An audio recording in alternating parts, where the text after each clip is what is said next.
Sandy Duncan's been cast as the cute, pert, and sometimes flaky blonde. But that stereotyped part is far from the determined woman I visited. There's a connotation that somehow goes along with nice and decent and perky and cute, that somehow that's synonymous with square and prissy and pristine and humorless, which is not the case. I just love your story of, it's almost that classic Broadway show of small-town girl.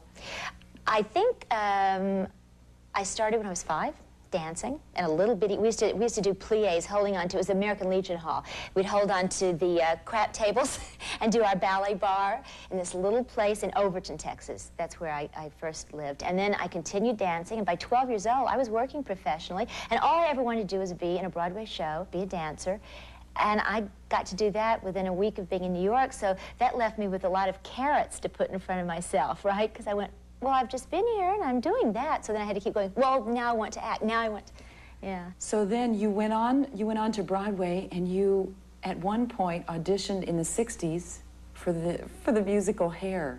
I had a real mistaken notion about what that was, because I was just like Miss, you know, Peter Pan Collar, Miss Musical Comedy, and I thought, oh, no, the musical Hair, the musical. So I went in and they said, sing a rock tune, and to me that was Sunshine, Lollipops, and Rainbows by Leslie Gore. So I did a lot of, like, thumb snapping. I thought I was, like, really cool and getting down, and I think they were just so stunned. They maybe thought I was retro or something. You know, they go, let's call her back to see if she does it again. And I thought, oh, I'm really hip. So I went back and sang it. Of course, I did not get the show. Hair may not have been for her, but Sandy found plenty of Broadway plays to make her star rise, bringing her again to the attention of Hollywood.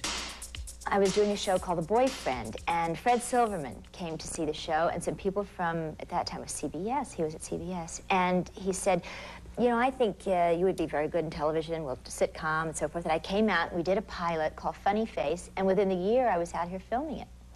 And once I got here, I found that the media attention and the expectations were a bit overwhelming. And I was only 23 then. It was just too much, because the show was an enormous success and an immediate success. We were like in the top 5. And during that period of time is when I got ill. I had a brain tumor. And after 13 shows, we closed down and I had surgery. Now you're just glossing over this. Well, and then I had a brain tumor and I had the surgery. Yeah, it was a very, obviously, a very bad period in my life. What did you think was happening to you? You were started to get headaches? Yeah, terrible headaches and sort of a blurred vision in my left eye, because the tumor was, in fact, pressing on the optic nerve. I took 6 months to find it because they didn't have a CAT scan.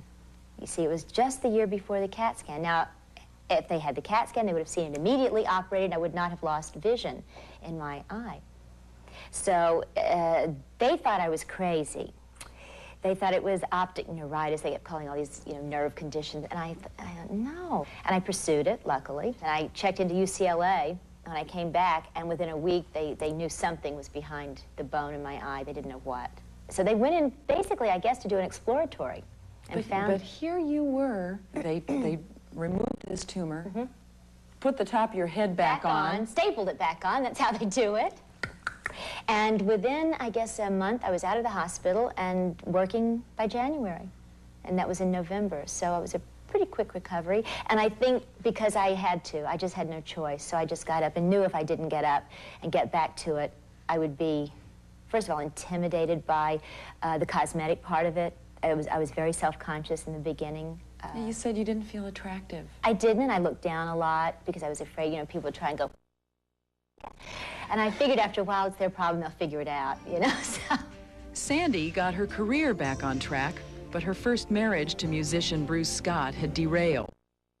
One of her doctors, Thomas Calcaterra, after her recovery, but the prognosis for that marriage soon became critical.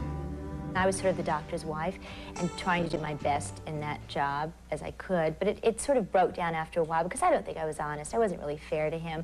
I set up a premise, basically, that I didn't want a career and I didn't want this, I didn't want that, in an effort to please and also make my life work, because I was just coming out of that tumor situation and a failed marriage. And I wasn't being honest with myself. And anytime you're not being honest with yourself, and you get in a relationship, chances are it's not going to work out. And I think that's why this one is third time's the charm, but it is really a wonderful marriage and relationship. Because I am who I am, and I presented myself as that from the beginning. And he bought it. So you had an opportunity then to come back to Hollywood?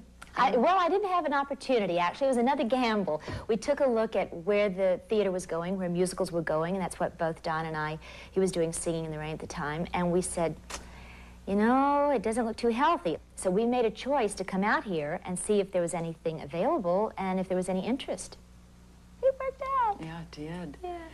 There are no eligible men left in the state of Illinois. It's 8:30 on a Saturday night, and your spinster sister is stuck at home. Sandy fell into the role of matriarch on the Hogan family in the middle of a messy struggle between the studio and fired star of the show, Valerie Harper. But Sandy and Valerie stayed on good terms.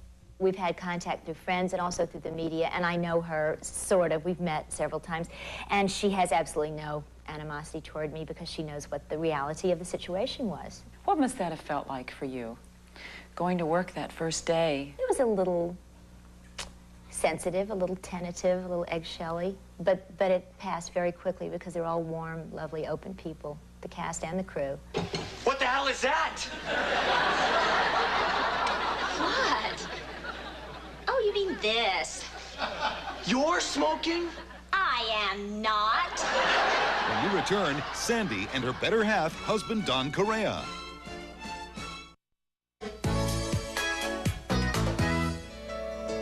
The Hogan family brought the Duncan family to Bel Air, California, where Sandy and her husband of 8 years, Don Correia, are renovating their new home while juggling careers and taking care of their 2 sons, Jeffrey and Michael. How did you guys meet? You actually met a long time before. 1971, 72. We were both very young. He was younger. Okay. Sandy Duncan in Disneyland. He was one of the dancers. Was it your first job in LA? First time. I just moved here from Las Vegas. He was one of the dancers on my special. He did all the lifting, and he was like the cute young dancer in town and everything. I thought, it's a nice guy. And we kept doing shows together. Yeah, almost every job I did, you were doing something in it. Mm-hmm. You weren't available, though, at that time. No. I was married. And happily so, and just thought, nice guy, nice guy. And then we did a Richard Rogers special together.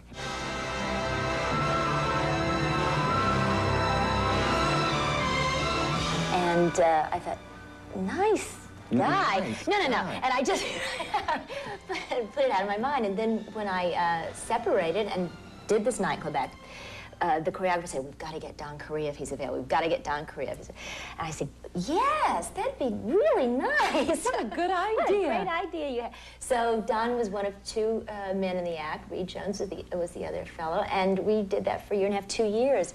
And we started living together during that period of time and married a year later. You 2 had very similar childhoods. You started dancing at the age of 5, Don. His reasons were different. I was really shy when I was young. I used to hide behind sofas and stuff when friends and relatives used to come over. So my parents thought it would bring me out of my shyness. And I just caught on to it, and I really enjoyed it, and then just grew from there. Don, you chose to get into real estate.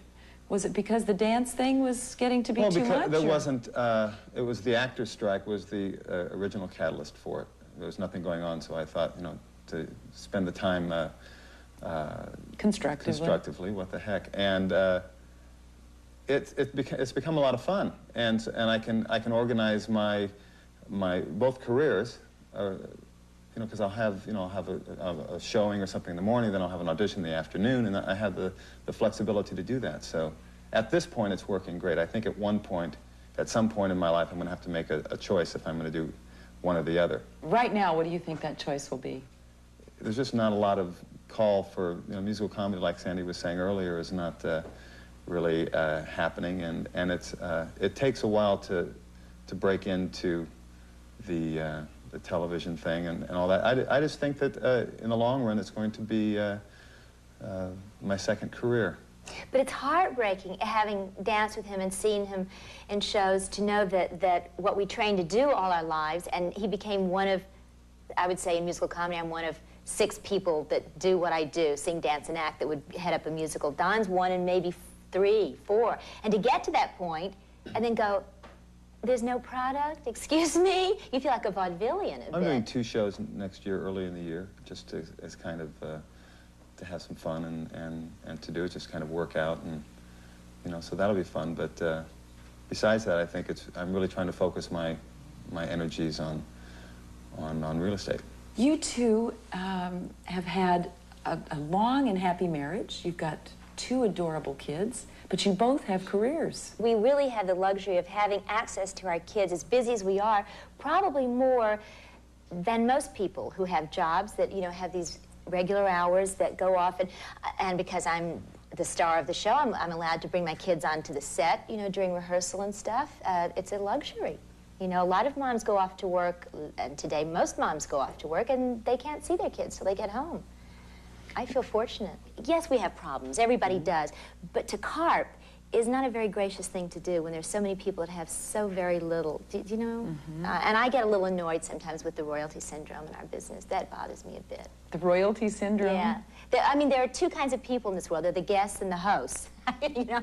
And to think that you're a guest in this life as opposed to a host is kind of a dangerous position to take, because I think it takes a bit of your humanity out of you. You stop thinking about the guy who's out there digging in the street all day, and you talk about how hard your work is, and my God, and you know, there are people running around all day saying, Sandy, can I get you a cup of coffee? Can I bring you a cup? You know, whatever it is. I mean, I have a charmed life, and to complain about it is just not very nice. Up next.